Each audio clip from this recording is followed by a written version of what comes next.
What is going on, guys? Awp here. If you're new to the channel, go and hit that subscribe button. Welcome to a Q&A video, you guys. You guys asked me questions and you did deliver. So I have a bunch of questions right here on my phone and I'm going to look at them and answer them on screen and answer them as best as I can. We're going to have lots of fun. Let's go ahead and do it. Now, I specifically asked you guys not to ask me dumb questions, so let's see how you did. First question is from Izzy. What is 9 plus 10? And there's a smiley face. I'll just say that the answer was the exact age I was when I did your mama. Next question. Zebra Samurai says, would you rather suck her dick or suck a cock? Next question. You guys are terrible right now. Do we have any normal questions? Okay, Zebra Samurai again. Would you eat Anna's ass?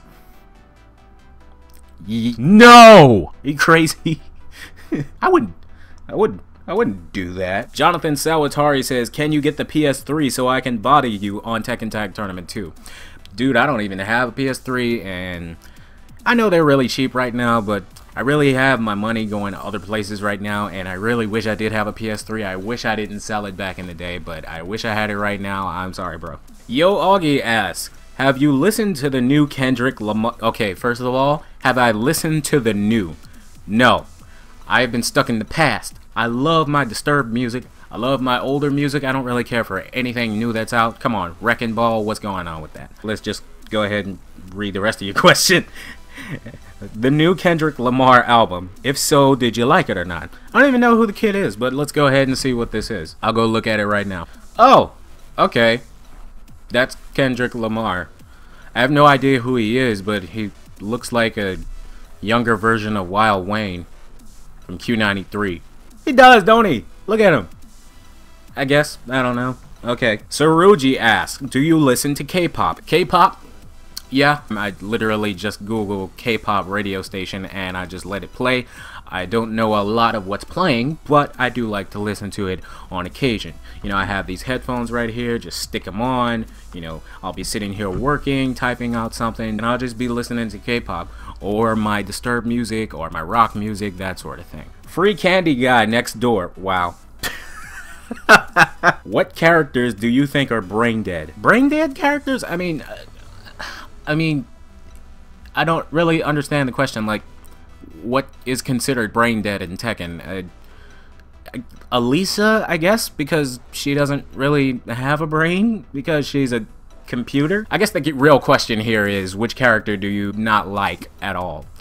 And that answer to that question is basically going to be Mishimas and Kazamas. I don't like them at all. I realize they're the staple in the whole Tekken community and just in the Tekken franchise all as a whole, but I just don't like any of their fighting styles. One, because uppercuts, they suck when they hit you, and all in all, they're just too hard to pull off. I realize they're kind of like doing a Shoryuken in, you know, Street Fighter, but I don't even play Street Fighter, so Electro Wing got this, whatever. Too many damn stun moves. They stun lock you and put you in a combo. That's kind of sucky, and I ain't got time for all that. And really, that's it. Uppercuts and stuns. So Mishimas and Kazamas, fuck them. Okay, Wolfgang Lupo says, what made you start YouTubing?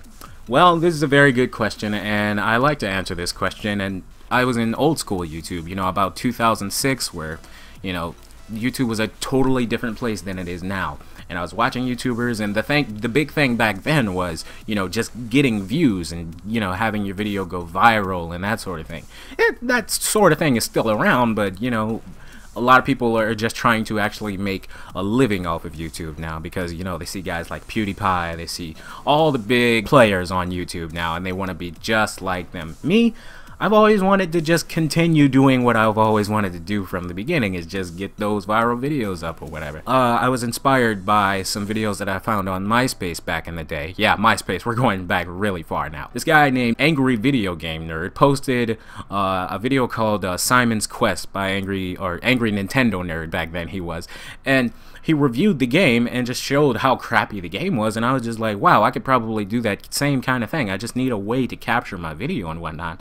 And I think other people got the same idea too, and it evolved into what is now known as Let's Plays. So a lot of people are just getting on YouTube, playing their video games, and it's become this whole online gaming community. A lot of people started playing big main games like Call of Duty and Halo. They just got really popular and famous for those games. This is why you see people just doing Grand Theft Auto, Call of Duty, Minecraft. It's all just evolved into something new, but you know, if I was doing what I'm doing now, except back in the day, I would be just as famous as any of those people. But it took me a long time to get all of this equipment in order to start doing my YouTube channel. But the main reason I started doing this in the first place was because I specifically wanted to get Tekken back at Evolution Championship Series 2014. Tekken was not popular at this time. The tournament, which has Tekken at it basically every year, didn't think it was worthwhile having at the tournament because the scene was so small. And I thought, if Tekken's not at that tournament, Tekken will not be relevant ever again. I was really genuinely afraid of this. So what I wanted to do was I wanted to go to all of these different YouTubers, tell them what the problem was, and tell them what exactly I thought they had to do in order to get Tekken back at Evo. Instead of just doing your videos and whatnot and, you know, just playing the hell out of the game, show people why they should love it. You know, talk greatly about the game rather than just playing the game. You know, say good things about it, give people a reason to play it, and get Tekken back at Evo. Just bring up the hype. The Street Fighter community, the Mortal Kombat community, the Marvel vs. Capcom community, they all have really big scenes because all of those people talk to each other and then promote their game to show other people why they love it so much. No one listened to me. I was a YouTuber with about 30 subscribers or so I couldn't really get my message to all of these different higher up YouTubers, and you probably know the exact ones that I'm talking about. If you can think of any YouTubers that are up there in subscribers, they have a lot of influence on the community, and I just couldn't get through to them. They basically didn't pay any attention to me. So what was I going to do? I figured what I should do is, if I want to get the exact message I want to get across about Tekken, what I should do is just have my own YouTube channel, do what I want to do with Tekken, and introduce Tekken to people as I see fit. I didn't have the money to do this. And if you hold on just a minute, this leads into another question by the Daily Dino. What was your starting YouTube experience while under 100 subs, from view ratings to comment feedback? And if given the chance or a tip for others starting out, what would you, if anything, go back, do better, and spend more time on? That is a few questions, my friend, but I will continue the story here. I was at about 30 subscribers, as I was saying, and I needed all of this equipment right here: the lighting, the green screen, the microphone, the stand, the capture card, this webcam, there you go. And I didn't have the money, so what did I do? I started an Indiegogo campaign, and I got all of my friends and family to fund me $520 when I was just looking for $290. They all funded me, so there was instantly more people seeing what I was going to be doing with their money, so that's where some of my views was coming from. And now, because, you know, I'm a really good showman, you know, I can do the voice acting, and I can do, you know, the Photoshop, and then I can just play the game, you know, show my passion for the game. That's a really good mixture, because I can really show people how passionate I am, because I'm an artist, and anything that I put my effort into, it's going to really show if I broadcast it on the web. And so what I would say to a new YouTuber, if you're just putting out videos, you have to love what you're doing. Otherwise, people will just look at you and say, oh, this is just another YouTuber putting up, you know, his Call of Duty videos, or his Minecraft videos, or his Grand Theft Auto videos. You know, what's special about you? Well, one thing you can do good over anything else is make a decent thumbnail. If your thumbnail is just a screenshot from the game, nobody's gonna watch it. You're brand new. What's the reason they should click on you and not something else? You know, like, just to get people to not click on your videos. You see, people aren't going to click on your video if it doesn't look like there's any real content worthwhile in that video. So by having a decent thumbnail, you stop people from considering not clicking on the video. If your thumbnail is not special, they're specifically going to single it out and say, no, that looks stupid. Now you just get the reaction they would normally get from just seeing the title for your video. Oh, that might look interesting. Yeah, I'll go ahead and click on it. Big difference. Do your thumbnails, love what you do. Very good question. Thank you very much. Alright, here's a fun question. What gave you the idea of screaming "ow" at the end of your videos? Well, if I play a clip right here, I was doing a vlog one time, and I did retakes and retakes and retakes of this vlog because it was about something really personal, but I just wanted to do the vlog just because it made me feel better.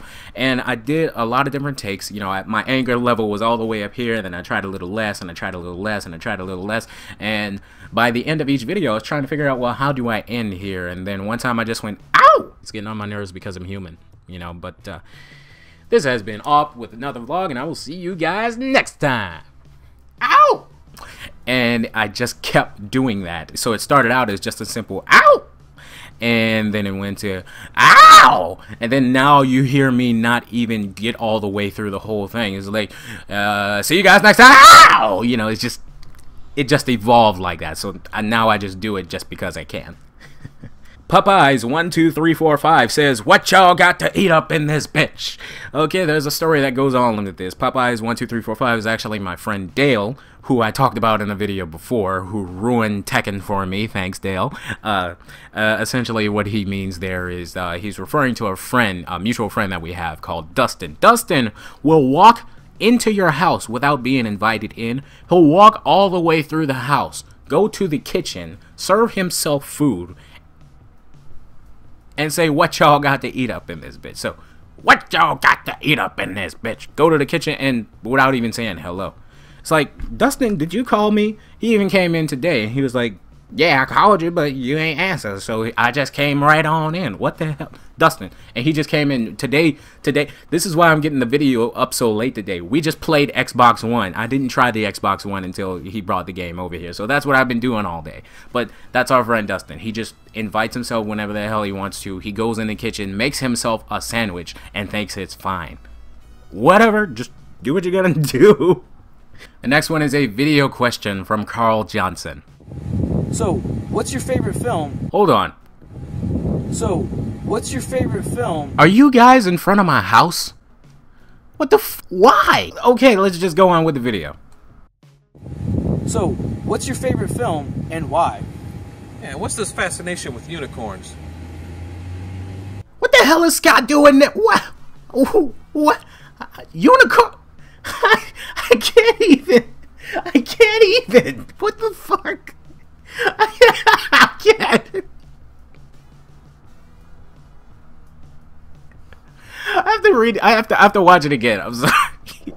So, what's your favorite film? Okay. For the purpose of this video, I have a lot of. Wow, this is. I just cried. I cried on camera because this was so funny. Okay, for the sake of this video, I'm going to go ahead and say Inception, because Inception was something that challenged people intellectually, and someone who thinks about dreams on a regular basis, things that are kind of supernatural, someone that understands film like you, Carl. I look into all of these things. I'm an artist, so I'm thinking, you know, on such a level where I'm thinking just beyond the film. I'm thinking the logic. Inception just thought of ideas that no one really put out on paper or on the big screen, and Inception was the first time I actually saw something complex that actually was fun to watch. You know how many times I've seen Inception? I have seen Inception 7 times. I've counted, because it was that much that I wanted to go back through the film and just watch every single thing. You know, a lot of people didn't understand that every time he went into a different dream, time went slower and slower and slower. There's the guy falling from the bridge in the car, and they're just waiting for the car to hit the water. You know, that was a few seconds for that guy, and that was the end of the movie once it hit the bottom. And, you know, the next level down, you got the guy placing the bombs everywhere, and the next level down, you got people, you know, fighting on the snow. And I just happened to really understand that on an intellectual level, and it was really fun for me, because you actually had to calculate math. You know, how accurate were they with this film? You know, how would someone know if they were in a dream? Me, I do a lot of lucid dreaming. So what I like to do when I realize that I'm dreaming is I like to fly. The way I fly in my dream is not actually just by, like, you know, go and whoosh like Superman. No, I kind of just float for a bit and then go back down and then go back up and then go back down, kind of like a piece of paper, you know, that gets caught in a draft. I always look really forward to it, because then I just start going around, flipping around places, jumping off of shit, and it feels real to me in the dream. It's almost like a different dimension, so you can see why I enjoyed Inception so much. Yeah, what's this fascination with unicorns? What the fuck are you talking about with these unicorns? I don't know. You talking about My Little Pony or something? I don't know. That's Sarah. Sarah likes My Little Pony. She makes me watch it. I don't want to watch it. I like it. No, I shouldn't have said that, but... Alright guys, thank you for all of your questions. This was a really good Q&A. I hope you had fun. I am really close to 500 subscribers right now. That's just wow for me. I have a second channel that had about 700 subscribers on it. It's still growing and I'm not doing anything on it, but now I'm actually trying, you know, with my own original content now, and I'm actually growing on purpose. That's good to see. I'm almost near 500. Let's get to 1,000 after this, guys. Alright guys, this is AwpWilliams. Make sure to rate, comment, favorite, and subscribe, and share. Remember that you cannot kill an idea. See you guys next time. Ow! Hello, I'm Carl Johnson, the writer-director of Nightfall. Nightfall is a 10-minute action short film about a man that must rescue a mob boss's kidnapped wife from a rival boss in order to clear his debt and stay alive. It's a simple rescue story that we plan to inject action, fighting, and awesomeness into. Why an action film, you may ask? That's simple. It's because we want to make something a broader audience can enjoy more than your typical art house films. Something entertaining and rewatchable. Because entertainment is the name of the game here, and we're looking to you to help make it happen. We have access to a stellar location.